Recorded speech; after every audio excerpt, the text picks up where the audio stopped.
Hi, in this table, I'm going to show you how to find triggering events against any individual or a company.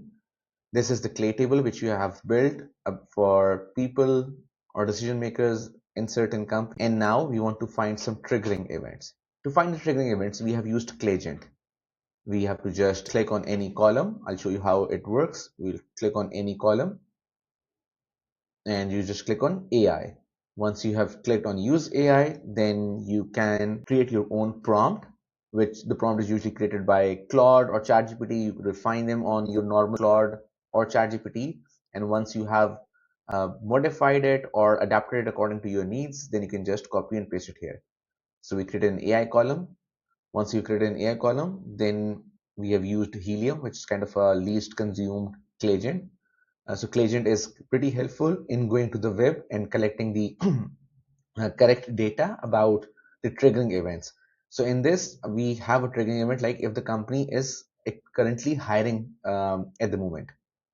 So we have put some instructions to it that it has to go on LinkedIn, it has to go on company website, look for the company name, ensure the jobs are valid, active, and it has to go through the career pages, Google searches, LinkedIn company page, LinkedIn jobs page to be able to find the company and also do it accurately, give us an accurate output of the company if they're actively hiring. Once we know that they're actively hiring, then we can utilize them in our prompting to make our emails or qualify even for even qualification of these. Let's say if the company is not hiring, like where you can see where it's happening over here as well. If the company is hiring, it says yes. If the company is not hiring, it says no.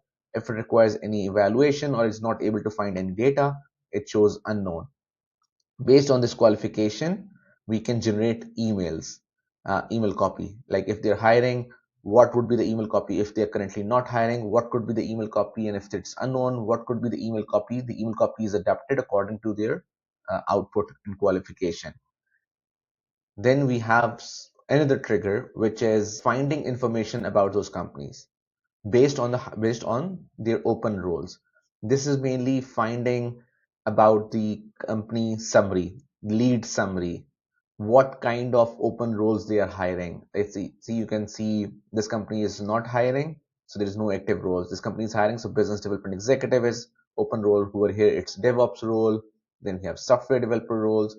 So it's basically one trigger is now pushing another trigger to activate and finding the information, like specific information about the company, so we can personalize the email approach.